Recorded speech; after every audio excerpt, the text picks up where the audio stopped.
کیا ہاتھ چھوڑ کر نماز پڑھنا درست ہے؟ اور درست ہے تو کیسے؟ اور اگر درست نہیں تو کیسے؟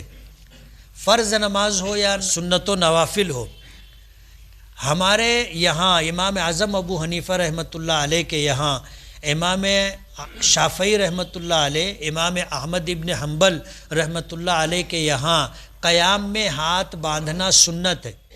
صحابہ کرام حضور کے پیچھے نماز پڑھتے تھے، تو جن لوگوں کا گمان یہ تھا کہ حضور نے یہاں ہاتھ باندھا ہے، وہ سینے پر ہاتھ باندھنے کی روایت بیان کرتے۔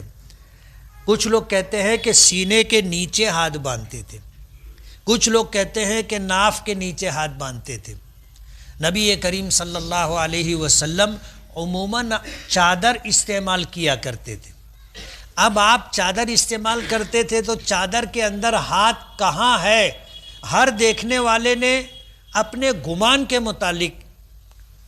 مطابق بیان کیا کہ میں نے حضور کے پیچھے نماز پڑھی، حضور نے سینے پر ہاتھ باندھا۔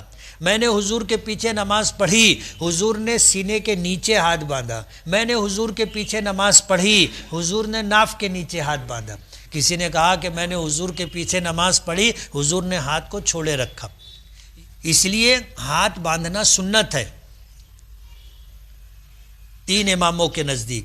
ایک امام کے نزدیک ہاتھ چھوڑنا سنت ہے۔